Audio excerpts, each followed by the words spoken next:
करुणा प्रसव पीड़ा से छटपटा रही थी। थोड़ी ही देर में उसके यहाँ किलकारियां गूंजने वाली थीं और उसी के साथ में ही वहां पर एक और औरत थी जिसको भी प्रसव पीड़ा हो रही थी और उसका नाम था शालिनी। थोड़ी ही देर में शालिनी ऑपरेशन थिएटर जाती है और उसके लिए एक बड़ी ही दुखद सूचना आती है कि उसके बच्चे का पैदा होते ही निधन हो गया है। ये सुनकर उसके घर वाले परेशान हो जाते हैं। थोड़ी ही देर में शालिनी को वार्ड में लाया जाता है और तभी करुणा भी ऑपरेशन थिएटर में अपने दोनों जुड़वां बेटियों को जन्म देती है। बाहर खड़े हुए उसके पति सुदेश और सास का चेहरा उतर जाता है। सोचा था पहले पोता होगा, पोती हुई, लेकिन वो भी दो। माँ मुझे भी दुख है, लेकिन है तो मेरी बेटियां ना, और इसमें करुणा की तो कोई गलती नहीं है। अरे गलती क्यों नहीं है, दो बेटियों को जन्म दिया है उसने, उसकी ही तो सबसे बड़ी गलती है। वहां से गुजर रही शालिनी की सास जब ये बात सुनती है, बहन जी कैसी बातें कर रहे हो, भगवान का शुक्रिया अदा करो कि आपके घर बच्चों की किलकारियां गूंज रही हैं। एक मेरी बहू को देखो, अभी अभी उसने अपना बेटा खोया है और हम सारे परिवार पर दुख का पहाड़ टूट पड़ा है। बहन जी हमें बड़ा अफसोस है, लेकिन एक बात बताओ, ये अफसोस भी आप इसलिए कर रहे हैं क्योंकि पोता हुआ था? अगर पोती हुई होती और गुजर जाती तो आपको जरा भी दुख नहीं होता।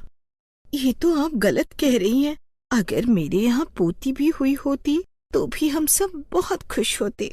तो ठीक है, आप इतना ही बड़ा दिल रखती हैं तो मेरी दोनों पोतियों को गोद ले लो और उन्हें अपनी ही औलाद समझो। इस समय भी आप इतनी बड़ी बात कह रही हैं या मजाक कर रही हैं? देखो, हमारी हालत देखकर लग रहा है कि हम दो लड़कियों को पाल पोस कर बड़ा कर लेंगे और आप लोग तो दिखने में ही अमीर लग रहे हो। अब बताओ क्या कहती हो?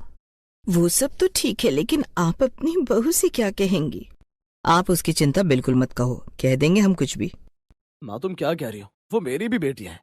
अगली बार देख लेना, तेरे यहाँ बेटा होगा, छोड़ दे इन बेटियों का लालच। और फिर वही अस्पताल में ही अदला बदली की बात हो जाती है। शालिनी भी इस बात के लिए तैयार हो जाती है। जब तक करुणा ऑपरेशन थिएटर से बाहर आती है तब तक शालिनी उसकी दोनों बेटियों को लेकर अपने परिवार के साथ वहां से चली जाती है। नहीं, ऐसा कैसे हो सकता है? मैंने दोनों बेटियों की आवाज सुनी थी। सुनो करुणा, इतना शोर मत मचाओ, वरना अस्पताल वाले और यहाँ पर जितने भी लोग हैं न जाने हमारे बारे में क्या बातें करेंगे। चुप हो जाओ, तुम्हें जितना दुख है उतना ही दुख मुझे भी है। हम बाकी बातें घर में जाकर करेंगे। और सुदेश जल्दी से वहां से करुणा को घर ले जाता है ताकि उसे पता ही न चले कि उसकी दोनों बेटियां किसी और के पास हैं। कई दिनों तक करुणा अपनी बेटियों को याद करके रोती रही। उधर वो दोनों बेटियां शालिनी की गोद में पलने लगी। वो एक अमीर परिवार था जहां पर उन दोनों लड़कियों को हर तरह का सुख मिल रहा था। शालिनी और उसके पति प्रकाश ने दोनों लड़कियों का नाम धारा और भूमि रखा और जब दोनों 2 साल की हुई तो वो लोग विदेश में जाकर सेटल हो गए और इधर करुणा अपने पति के साथ फिर से मेहनत मजदूरी करने लगी। एक दिन, सुनो, मैंने अभी एक सपना देखा है। मैंने सपने में देखा मेरी दोनों बेटियां कहीं दूर रहती हैं और मुझे याद कर रही हैं, मुझे अपने पास बुला रही हैं। करुणा, तुमने सपना देखा है? तुम जानती हो ना ऐसा कुछ भी नहीं है, और भगवान ने चाहा तो हमारे यहाँ फिर से संतान होगी। नहीं, मुझे नहीं लगता कि अब हमारे यहाँ कोई संतान होगी। 5 साल हो गए, अभी तक तो कुछ नहीं हुआ। भगवान के घर देर है अंधेर नहीं। भगवान ने मेरे साथ अच्छा नहीं किया, मेरी गोद में 2 बेटियां डाली और मुझसे छीन ली। और इस गम में करुणा धीरे धीरे कमजोर होने लगी। एक दिन उसकी सास बहुत बीमार पड़ती है। 1 महीने तक तीमारदारी चलती है, लेकिन वो ठीक नहीं होती। अपनी आखिरी सांसों के चलते वो एक दिन करुणा को अपने पास बुलाकर कहती है, करुणा, मुझे माफ कर दे, मैंने एक बहुत बड़ा पाप किया है। तेरी गोद को सूना किया है मैंने। मैं समझी नहीं, क्या कहना चाहती हैं आप? तूने जब 2 बेटियों को जन्म दिया तो मेरा दिल दहल गया। मैं बस यही सोचने लगी कि किस तरह तुम उन दोनों को पाल पोस कर बड़ा करोगी। हम जैसे गरीब लोगों के लिए 2 लड़कियों का बोझ संभालना मुश्किल हो जाता है। इसलिए मैंने तुम्हारे साथ वाले बेड पर जो महिला थी, दोनों लड़कियां उसको दे दी, क्योंकि उसकी बहू की संतान पैदा होते ही मर गई थी। और ये सुनकर करुणा एकदम से सुन्न पड़ गई। ये आप क्या कह रही हैं? इतने सालों से आपने मुझसे झूठ बोला कि मेरी दोनों बेटियां मर गई थी, इतनी बड़ी बात आखिर आपने मुझसे क्यों छुपाई? आपको डर नहीं लगा? भगवान का भी डर नहीं लगा? कौन थे वो लोग, बताओ मुझे उनके बारे में। मैं उनके पैरों पर गिरकर अपनी बेटियों को ले आऊंगी। इतना बड़ा पाप हो गया, मेरी गोद इतने सालों से सूनी है। मुझे नहीं पता वो लोग कौन थे, पर काफी अमीर लोग थे। मुझे माफ कर दो करुणा, मुझे माफ कर दो। ये कहकर वो अपनी आंखें हमेशा के लिए बंद कर लेती हैं। करुणा अपने पति से भी नाराज हो जाती है। वो अब अपनी दोनों बेटियों को याद करके रोती रहती। और उधर विदेश में, देखो प्रकाश, हमारी दोनों बेटियां क्लास में अव्वल आई हैं। सच में दोनों बहुत ही इंटेलिजेंट है। आज तो मैं खुशी के मारे पागल हो गई जब टीचर ने बोला कि आपकी दोनों बेटियां ऑलराउंडर हैं। ये तो बहुत अच्छी बात है। शालिनी पता नहीं क्यों आजकल रह रहकर एक बात मेरे मन में खटकती रहती है। और वो क्या बात है? क्या हमने अच्छा किया उस औरत के साथ में? उसे तो पता ही नहीं है कि उसकी दो दो बेटियां यहाँ विदेश में हमारे साथ रहती हैं और इतनी इंटेलिजेंट हैं। हाँ, कभी कभी मुझे भी बहुत अफसोस होता है। 6 साल हो गए, न जाने उस औरत पर क्या बीती होगी। और कुछ दिनों बाद एक दिन शालिनी सुबह सोकर उठती है तो उसको चक्कर आ रहे होते हैं। प्रकाश उसे डॉक्टर के पास लेकर जाता है और डॉक्टर बताते हैं कि शालिनी माँ बनने वाली है। ये तो बहुत खुशी की बात है। प्रकाश, इस बार मैं चाहती हूँ कि सब कुछ सही रहे और मैं एक स्वस्थ बच्चे को जन्म दूं। हाँ, बिल्कुल ऐसा ही होगा। मैं तुम्हारा बहुत ख्याल रखूंगा। और इधर करुणा के घर पर, सुनो सुदेश, मुझे हॉस्पिटल लेकर चलो। मैं पता करना चाहती हूँ आखिर वो लोग कौन थे। मैं उनसे अपनी बेटियां लेना चाहती हूँ। पता नहीं क्यों करुणा, अब तो मुझे भी लगता है कि हमें अपनी बेटियों को नहीं देना चाहिए था। चलो अस्पताल चलते हैं और पता करते हैं कि आखिर वो लोग कौन थे। दोनों अस्पताल जाते हैं। 6 साल पहले का रिकॉर्ड निकलवा कर वो किसी तरह वहां से पता ले लेते हैं। और जब वो पते वाले घर पर जाते हैं, वहां एक औरत दरवाजा खोलती है। किनसे मिलना है तुमको? यहाँ पर प्रकाश जी और शालिनी जी रहते हैं। हम उनसे मिलने के लिए यहाँ पर आए हैं। लेकिन भैया भाभी तो अमेरिका में रहते हैं। अमेरिका में अपनी दोनों बेटियों के साथ? हाँ, अपनी बेटियों के साथ ही तो रहेंगे। पर तुम क्यों पूछ रही हो? अब कुछ उधार बाकी था, बस वही चुकाना था। क्या आप हमें उनका एड्रेस और फोन नंबर दे सकते हो? हम उनसे बात कर लेंगे एक बार। प्रकाश की बहन उन दोनों को फोन नंबर और एड्रेस दे देती है। वो दोनों फोन न करके अमेरिका जाकर अपनी बेटियों को वापस लाने का विचार करते हैं और इसके लिए वो दिन रात मेहनत करते हैं, एक एक पाई जोड़ते हैं। और इन सबको करते करते उन्हें 2 साल लग जाते हैं। और उधर शालिनी फिर से एक बेटे को जन्म देती है। मम्मी, हमारा भाई कितना सुंदर है। ये जल्दी से बड़ा हो जाए तो फिर हमारे साथ स्कूल जाया करेगा। अच्छा, तो तुम दोनों इसको अभी से स्कूल लेकर जाना चाहती हो? ये तो बहुत अच्छी बात है। तुम अपने भाई का कितना ख्याल रखती हो। घर कितना भरा भरा हो गया ना शालिनी। सचमुच में हमारी दोनों बेटियां बहुत ही भाग्यशाली हैं, अपने भाई को वापस ले आई। तुम ठीक कह रहे हो। और तभी नौकर आकर बताते हैं कि बाहर इंडिया के 2 लोग उनसे मिलने के लिए आए हैं। इंडिया से कौन हो सकता है? चलो जाकर देखते हैं। वो नौकर से उन दोनों को ड्राइंग रूम में बैठाने के लिए कहते हैं। और जब जाते हैं तो देखते हैं सामने करुणा और सुदेश खड़े हुए थे। देखो बहन, मैं बहुत मुश्किल से यहाँ तक पहुँची हूँ। अपनी दोनों बेटियों को लेने के लिए आई हूँ। मुझे मेरी दोनों बेटियां दे दो। और ये सुनकर शालिनी रोने लगती है। नहीं, ऐसे कैसे? 8 साल हो गए इनको मेरे पास। मैंने उन्हें कभी पराया नहीं समझा, अपनी बेटियों की तरह पाला है। उस दिन मुझसे और मेरी माँ से बहुत बड़ी गलती हो गई। हमने अपनी बेटियां आप लोगों को दे दी और उसके बाद भगवान ने हमारे यहाँ कोई संतान नहीं दी। और जब से करुणा को पता चला है, तब से ये तो पागल ही हो गई है। तुम्हें नहीं पता कितनी मेहनत की है इसने यहाँ तक आने के लिए। अचानक से घर का सारा माहौल अजीब हो गया। जब धारा और भूमि वहां पर आती हैं, तो करुणा उन्हें देखकर भागकर उनसे लिपट जाती है। आप कौन है आंटी, और इस तरह क्यों रो रही हो? बेटा, ये तुम्हारी आंटी नहीं, मौसी हैं। इंडिया से आई हैं। तुम दोनों से बहुत प्यार करती है, इसलिए रो रही हैं। सुनो, तुम बच्चों को लेकर अभी उनके कमरे में जाओ। हम लोग कोई जरूरी बात कर रहे हैं। देखिए, जो कुछ भी उस समय हुआ वो एक जज्बाती फैसला था। मुझे अफसोस है कि उसके बाद आपके यहाँ कोई बच्चा नहीं हुआ। लेकिन अब ये तो देखिए कि ये दोनों लड़कियां 8 साल की हो चुकी हैं। यहाँ इन्हें हर तरह की सुविधा मिलती है। रुपए पैसे की भी कोई कमी नहीं है। देखो भाई साहब, मैं मानती हूँ आपने बहुत अच्छे से मेरी बेटियों को रखा है, लेकिन मैं अपने दिल को कैसे समझाऊं?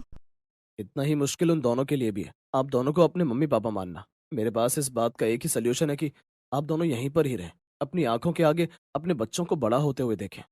करुणा सुदेश की तरफ देखती है। सुदेश और करुणा आपस में बातें करते हैं और उन्हें भी लगता है कि प्रकाश ठीक कह रहा है।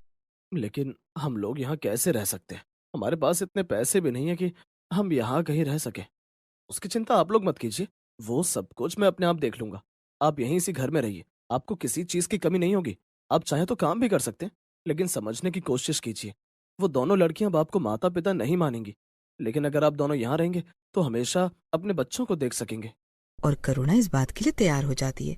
फिर वो वहीं रहने लगते हैं और दोनों बेटियां उसकी आंखों के आगे बड़ी होने लगती हैं और वो अपने मन को तसल्ली दे देती है कि शालिनी उनकी यशोदा मैया है। रुचि पढ़ाई में बहुत अच्छी थी। उसकी गरीब माँ अनीता का बस एक ही अरमान था कि उसकी बेटी पढ़ लिख कर एक अच्छी कंपनी में नौकरी करने लगे। इसीलिए अनीता नौकरी करने के साथ साथ घर में ही लोगों के कपड़े सिलने का काम किया करती थी। एक दिन वो सिलाई मशीन पर काम कर रही थी कि तभी एक पड़ोसन उसके पास आती है।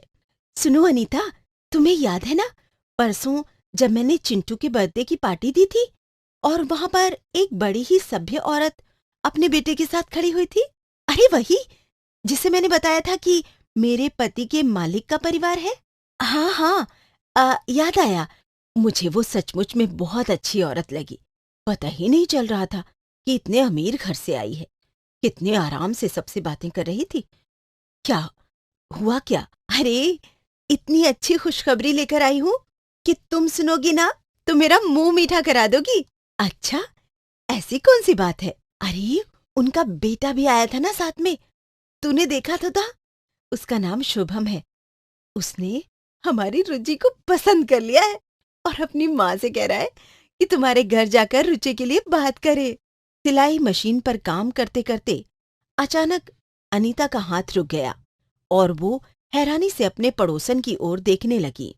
तू मजाक कर रही है? कहाँ वो और कहाँ हम लोग?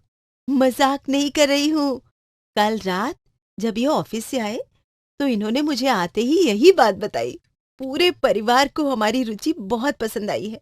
मैं तो कहती हूँ अनीता, तेरे भाग जग गए। उनका बेटा अमेरिका में काम करता है। मेरे वो बता रहे थे कि वहां पर भी उनकी कंपनी है जो उनका बेटा संभालता है। शादी के बाद वो रुचि को अमेरिका लेकर जाएगा। तभी रुचि भी कॉलेज से आ जाती है। किसकी बातें हो रही हैं? कौन है जो अमेरिका जा रहा है? ये लो, जिसकी अमेरिका की टिकट कटने वाली है वही हमसे पूछ रही है। मैं समझी नहीं आंटी, क्या कहना चाहती हैं आप? परसों की पार्टी में वो जो सभ्य परिवार आया था ना, उन्होंने तेरे को पसंद कर लिया है और अपने बेटे की शादी करना चाहते हैं तेरे साथ। शादी के बाद तुझे अमेरिका जाकर रहना होगा। अपनी माँ की बात सुनकर रुचि जोर जोर से हंसने लगती है। माँ, तुम कैसी बातें कर रही हो? हम कहाँ इतने गरीब लोग, कहाँ इतने अमीर, और अमेरिका? हम लोग कभी शहर से बाहर नहीं गए। अमेरिका तो बहुत दूर की बात है माँ। तुम तो मजाक समझ रही हो। मैं सच कह रही हूँ बेटी, तेरे लिए रिश्ता आया है। आंटी, आपने ध्यान से तो सुना था ना? अरे, तुम्हारे अंकल से कहा है कि हम रुचि के घर जाना चाहते हैं। और बहन अनीता, तुम तो तैयारी ही करो, वो लोग परसों आ रहे हैं। हे भगवान, इसी संडे? इतनी जल्दी? भगवान जब देता है ना तो छप्पर फाड़ कर देता है। चल, मैं चलती हूँ, रात के खाने का इंतजाम भी करना है। पड़ोसन के चले जाने के बाद अनीता रुचि से कहती है, ये तो सचमुच में भगवान ने हम लोगों के लिए चमत्कार ही कर दिया। मेरी बेटी अमेरिका में जाकर रहेगी। माँ, तुम भी ना इतनी जल्दी लोगों की बातों में आ जाती हो। पहले उन लोगों को घर तो बुलाओ। जरा हमारे घर की हालत देखकर उनके हम हाव भाव तो देखें, फिर समझ में आ जाएगा कि असल बात क्या है। तू तो चुप ही कर, जब भी मुंह खोलेगी बुरा ही बोलेगी।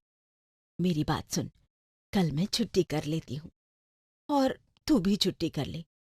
हम लोग घर को अच्छे से साफ कर देंगे। और हाँ, कुछ मिठाइयाँ, फल और जो सामान बोलूं वो भी लेकर आ जा। माँ, तुम बेकार में अपना समय खराब कर रही हो।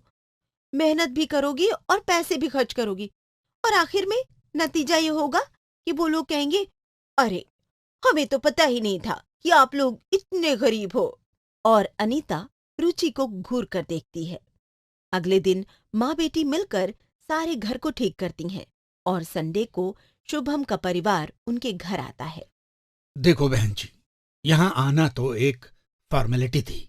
हमें तो आपकी रुचि बहुत पसंद आई। ये तो आप लोगों का बड़प्पन है, वरना कहाँ आप लोग और कहाँ हम। ऐसा कुछ नहीं है, इन सब बातों को हम नहीं सोचते। हमें तो बस अपने शुभम के लिए एक सुंदर और सुशील लड़की चाहिए जो सुलझी हुई हो। बेटा, मैंने सुना है कि 1 महीने बाद तुम्हारे कॉलेज के आखिरी पेपर है। जी, मेरा ग्रेजुएशन पूरा हो जाएगा आंटी। तो ठीक है ना बहन जी, बेटी के पेपर होने दीजिए, उसके बाद हम लोग इन दोनों की शादी कर देंगे और तब तक पासपोर्ट और वीजा भी तैयार हो जाएगा। ये सब तो ठीक है भाई साहब, लेकिन आप जानते हैं ना हम कितने गरीब हैं। मैं अपनी बेटी को कुछ दे नहीं पाऊंगी। एक सादे समारोह में शादी कर सकती हूँ बस। अरे बहन जी, आपको परेशान होने की बिल्कुल भी जरूरत नहीं है। अरे भाई, भगवान का दिया हुआ सब कुछ है हमारे पास। आप जैसा चाहें वैसे शादी कर दीजिए। और हाँ रुचि बेटा, तुम्हें शुभम से कुछ पूछना है तो पूछ लो। नहीं अंकल, मुझे कुछ नहीं पूछना। बस एक ही सवाल करना है, शादी के बाद मेरी माँ का ख्याल रखेंगे ना? Yes, of course. आपकी माँ तो मेरी माँ है ना। फिर सब लोग मुंह मीठा करते हैं। सारे मोहल्ले में पता चल जाता है कि रुचि शादी करके अमेरिका जा रही है। इधर रुचि पेपरों की तैयारी करती है और उधर अनीता उसकी शादी की। और 2 महीने बाद रुचि और शुभम की शादी हो जाती है। 10 दिन बाद वो लोग अमेरिका के लिए निकल रहे थे। बेटा, अपना ख्याल रखना और वहां जाकर माँ को भूल मत जाना। फोन करती रहना बेटा। हाँ माँ, मैं अपना ध्यान रखूंगी और मैं फोन भी करूंगी। फिर रुचि अमेरिका चली जाती है। अनीता वहीं रोज की दिनचर्या में लग जाती है। रुचि शुरू शुरू में रोज अपनी माँ को फोन करती, लेकिन धीरे धीरे फोन हफ्ते और फिर महीने में बदल गया। एक दिन जब रुचि का फोन आया, अमेरिका जाकर अमेरिका की ही होकर रह गई है। माँ का ख्याल नहीं आता ना? आता है माँ, तभी तो फोन किया है। मैं जैसे ही फोन करती हूँ आप शिकायतें लेकर बैठ जाती हैं। यहाँ अमेरिका का अलग ही रूल है, आप तो जानती ही हैं। यहाँ दिन होता है तो वहाँ रात होती है, वहाँ रात होती है तो यहाँ दिन होता है। अब बताओ, इतने सारे काम होते हैं, टाइम ही नहीं रहता। अच्छा अच्छा ठीक है, तू बता, तू कैसी है? दामाद जी कैसे हैं? हाँ माँ, सब बहुत अच्छा है। और मैं कितनी किस्मत वाली हूँ, देखो कहाँ से कहाँ आ गई हूँ। अब तो आपकी बेटी अमेरिकन हो गई है। पर अपनी माँ को भूल मत जाना बेटा। और थोड़ी देर बात करने के बाद रुचि फोन रख देती है। अनीता मन ही मन भगवान से प्रार्थना करती है कि उसकी बेटी को हमेशा खुश रखे। रुचि को अमेरिका गए हुए 2 साल हो गए थे। वो एक बार भी वापस अपनी माँ से मिलने के लिए नहीं आई और अब तो फोन भी कभी कभी करती। एक दिन पड़ोसन अनीता के पास आती है। थोड़ी देर आराम क्यों नहीं कर लेती हो? अरे जब देखती हूँ काम पर लगी रहती हो, इस मशीन पर बैठी रहती हो। बुरा मत मानना अनीता, रुचि तुम्हारा ध्यान तो रखती है ना? बच्चों को जब पर निकल आते हैं ना, तो वो अपना आसमान अपने आप चुन लेते हैं। फिर कहाँ देखते हैं कि माँ बाप कहाँ हैं और किस हालत में है। रुचि अब अमेरिकन हो गई है, ये बात तो तुमने बिल्कुल सही कही है। लेकिन मुझे रुचि से ऐसी उम्मीद नहीं थी बहन। सारा बचपन इतनी गरीबी में गुजारा, थोड़ा सा तो माँ के बारे में सोचना चाहिए था ना उसको। छोड़ना, जो किस्मत में होगा देखा जाएगा। तभी पड़ोसन एक रंग बिरंगा पेपर अनीता के सामने रखा हुआ देखती है। फिर उसके बारे में पूछती है। अरे, ये कल एक औरत मिली थी, उसने ये पेपर दिया, कहने लगी इसमें अपना नाम पता सब भर दो और इसी एड्रेस पर जमा कर दो। अगर लकी ड्रॉ निकला तो हो सकता है मेरी लॉटरी निकल जाए और मुझे 1 करोड़ रुपया मिल जाए। पता नहीं लोग बाग पब्लिसिटी के लिए क्या क्या करते हैं। अरे तो भर क्यों नहीं देती? क्या पता सचमुच में 1 करोड़ मिल जाए। तू भी ना ऐसा सोचती है। अरे कोई 1 करोड़ रुपया नहीं मिलने वाला मुझे। ये लोग बस अपनी पब्लिसिटी करते हैं बस। देख ले अनीता, किस्मत कभी कभी बदल भी जाती है। अरे हमारी रुचि की भी तो बदल गई, क्या पता उसकी माँ की भी बदल जाए। ये कहकर पड़ोसन वहां से चली जाती है। अनीता बहुत देर तक उस पेपर को देखती रहती है। फिर वो पेन उठाकर लाती है और उसे भरकर वहां जमा कर देती है जहां उस औरत ने बोला था। 1 महीना बीत जाता है। अनीता पूरे महीने रुचि के फोन का इंतजार करती है, लेकिन रुचि का फोन नहीं आता। और जब अनीता फोन मिलाती है तो वो फोन नहीं उठाती। और तभी अनीता के फोन की घंटी बजती है। उसे लगता है कि रुचि का फोन आया है, लेकिन उधर से एक भारी भरकम आदमी की आवाज थी। हेलो, क्या मेरी बात अनीता देवी जी से हो रही है? हाँ हाँ, मैं ही अनीता देवी बोल रही हूँ। आप कौन है? ओके ओके, हमारी कंपनी ने एक कंटेस्ट निकाला था जिसमें हमने कुछ प्राइज मनी रखी थी। अरे भाई मुबारक हो, आपको 1 करोड़ की प्राइज मनी मिली है। अरे आप खुश नहीं हैं? क्या कह रहे तो हैं? आप एक काम करिएगा, कल हमारे ऑफिस आ जाइएगा। ये कहकर वो आदमी फोन रख देता है। अनीता को अपने कानों पर यकीन नहीं हो रहा था। वो तुरंत ही अपनी पड़ोसन के पास जाती है और उसे सारी बात बता देती है। देखा ना, मैं कहती थी कि जब भगवान देने पर आता है तो छप्पर फाड़ कर देता है। मैं तो कहती हूँ कल अच्छी सी बनकर जा और अपने पैसे लेकर आ जा। मुझे तो बहुत डर लग रहा है। अब तू चलना मेरे साथ। अगले दिन अनीता पैसे लेकर आ जाती है। 1 करोड़ रुपए। उसने अपनी पूरी जिंदगी में कभी 1 लाख रुपए भी नहीं देखे थे। वो पूरी रात सो नहीं पाती। वो बार बार रुचि को फोन मिला रही थी, लेकिन उसने फोन नहीं उठाया। अगले दिन सुबह अनीता जब सोकर उठी तो दरवाजा जोर जोर से बज रहा था। अनीता ने जाकर जैसे ही दरवाजा खोला, वो हैरान रह गई। रुचि उसके सामने खड़ी थी। माँ, कैसी हो तुम? रुचि, तू यूं अचानक? सब ठीक तो है ना मेरी बेटी? कुछ ठीक नहीं है माँ।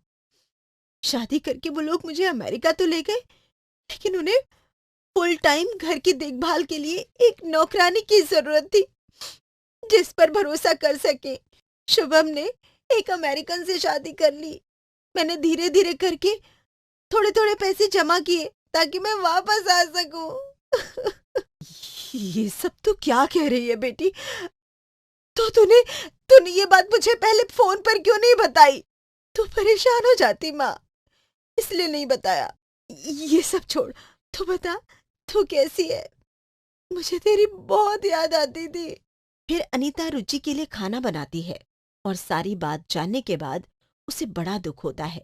लेकिन फिर वो रुचि से कहती है, मैं तो सोच रही थी कि मेरी बेटी अमेरिकन हो गई है, किंतु तो मेरी बच्ची बहुत परेशान थी। लेकिन तू फिक्र मत कर, देख तेरी माँ की लॉटरी निकली है, पूरे 1 करोड़ की। जो करना है तुझे वो कर। फिर अनीता रुचि को सारी बातें बताती है। रुचि बहुत खुश हो जाती है और अपना दुख भूल जाती है। उसके बाद रुचि उन पैसों से अपनी माँ के साथ मिलकर एक बुटीक खोलती है। फिर उनका बुटीक बहुत अच्छा चलता है। सभी ये जानते हैं कि रुचि अमेरिका से वापस आई है फैशन डिजाइनिंग का कोर्स करके, और यही फायदा होता है उन दोनों को, और वो अमीर हो जाती हैं।